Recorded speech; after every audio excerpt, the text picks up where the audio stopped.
When you're not working, how do you like to spend your time? Oh, I quite like sitting on the sofa in the evenings, I suppose. I like getting out and about. I like most people really, like a bit of socialising, like a bit of golf in the summer.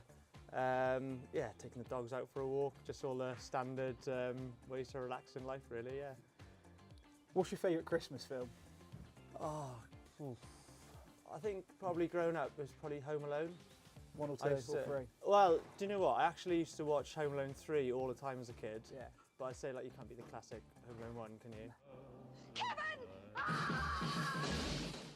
And then I actually think the Grinch is actually, you know, the Jim Carrey Grinch, I think is top class as well. I think that's my favourite as well. Is it, yeah? Yeah. Yeah, no, it's quality to be fair. A bit different, isn't it? Yeah, and it's better than the cartoon one, the remake. Yeah, well, I haven't got around to that, yeah. No, don't get around to it. It's my answer to that one. What's the best race you've won? Oh, I've won a few races around Cheltenham. I've actually won a winner on Ascot as well. Great track, love Ascot. No, I've won a big handicap chase around Cheltenham. Probably haven't had as many big winners in my career as I'd like to have had, but yeah, a couple of nice days. Who's been your toughest opponent so far? Toughest opponent, I'd say the most, the jockey, the most will to win is probably James Best. I actually think he is one day stands out to me at Warwick.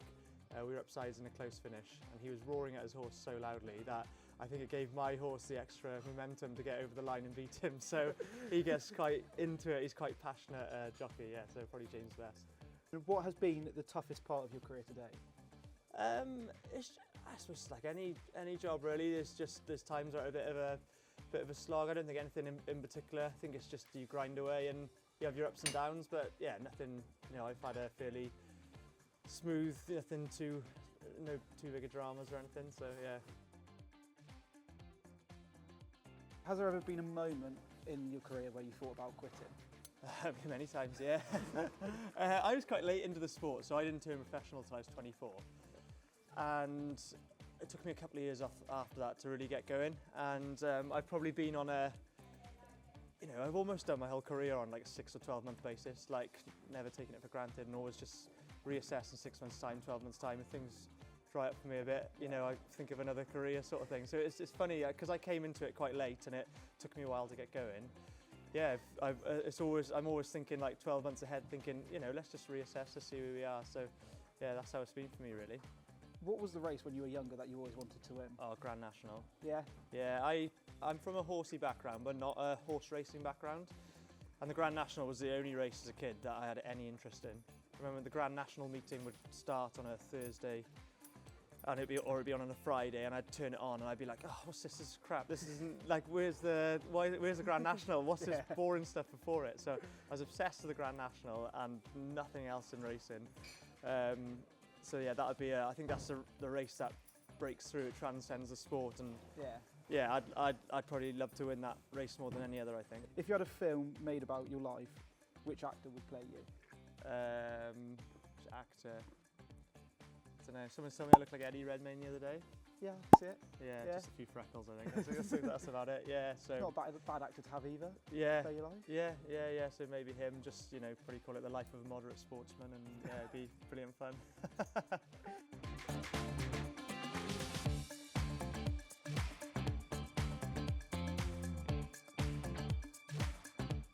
So, Christmas question for you. Do you prefer giving presents or receiving presents? Receiving presents. No, I think as you get a bit older, you enjoy giving presents a bit more, and there's probably less things that you actually want as you get. Speaking for myself, get a bit more boring and say, oh, I don't really actually need anything for Christmas. So yeah, maybe some new socks. So. Favourite Christmas song of all time? Oh, favourite Christmas song of all time. Do you know what? I heard it the other day, and I actually think is a belter, and I've never really loved it going back through the years. But Feliz Navidad. Oh, yeah. I actually just think it's peak, really. Yeah, I love it. Yeah. What's your proudest moment being in the sport?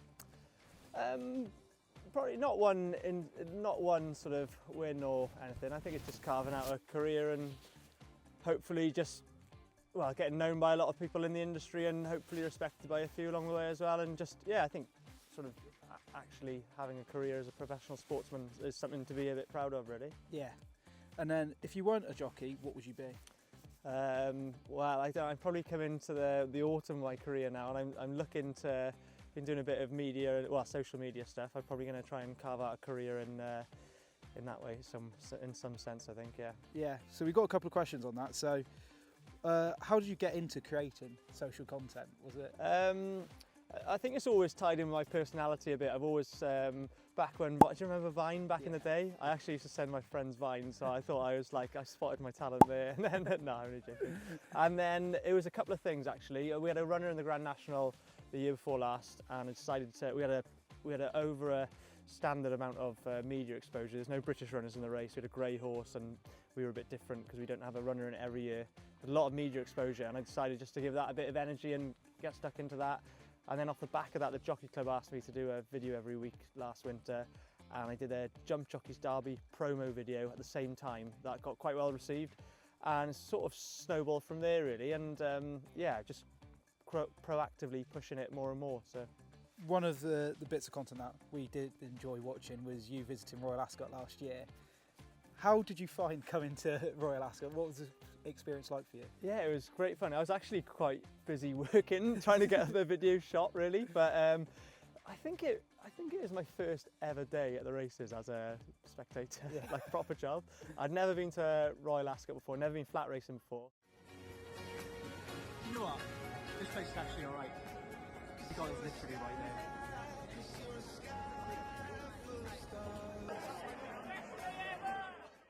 I thought it was, yeah, it's just nice there, isn't it? It's just a plush race course, the aesthetics right, and everyone looks glammed up. There's a good vibe there. I really enjoyed it. And, you know, if you want to invite me back, I'll happily come back. Happily come back next year as well. Didn't mind the top hat and tails then? I had that top hat on. No, that's what I'm saying, but you didn't mind it? You didn't Oh, mind not at all. it? No, I actually think, you know, everything these days, it's like traditions get sort of slowly chipped away and everything becomes a bit the same, doesn't it? I quite like traditions like that. It makes, you know, it makes Royal Ascot, the top hats are nearly one of the best parts about it. It makes it so identifiable. So I love traditions like that, and yeah, everyone likes dressing up like a Dickensian character now and again, isn't it? Chicken nuggets is one of the big things that you review. Yes. So like, why and like what's the story behind it? Yeah, so the story actually comes from Sean Bowen is actually I would say he's the real sort of connoisseur of chicken nuggets in the weighing room. Yeah. I walk in one day, like some places one day, and you go, oh, Al, got to go try this chicken nuggets. They are off the scale, and like so. It all started from him. I think it was probably a bit of a running joke off the back of that, and you know he's too busy riding winners and competing for Jockeys Championships to go and review chicken nuggets. So I just thought I'd slip into that role myself and try and differentiate myself by doing that. Niche in the market. Absolutely, I think you nailed it. Absolutely, oh, thank you. Yeah, no, glad you think so. Time for the chicken nuggets, and they're pretty solid. Could do with a bit more colour on them, but then I've just learned they're not allowed to fry them apparently. So nuggets and 8.4. You have to come and try Ascot's chicken nuggets at some point. Yeah, I haven't been at Ascot since I've been starting my quest on racecourse chicken nugget reviews. So yeah, I'll have to do that. Yeah, maybe. I know I can't quite remember. They don't tend to have too many chicken nuggets there. I think it's tenders. Yeah, you're right. I think you're right. The one thing I think that Ascot does better than anywhere else is the showers in the weighing room. Really? Yeah, outstanding. Yeah, I gotta say, real pleasure to go there for that.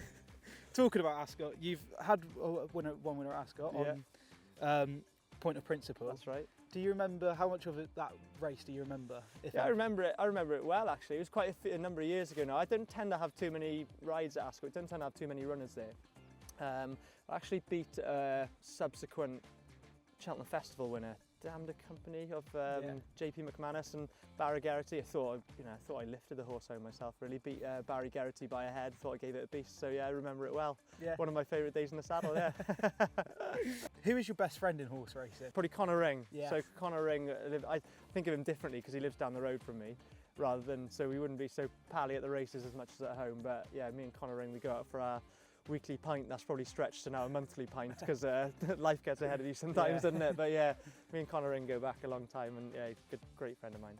What's your first memory of horse racing and all being around horses? I remember I didn't ride a racehorse until I was 17, and I remember turning up to Peter Bowen's, and you know I used to do a lot of competing on ponies and jumping and things, and I remember thinking, oh, this will be easy now. Just put your bum in the air and just look the part, and everything else looks after itself. And got carted with at the gallop and taken off with and couldn't control anything, and my arms were dead for a week afterwards, and I thought, oh crikey, there's a bit more to this than I'd anticipated.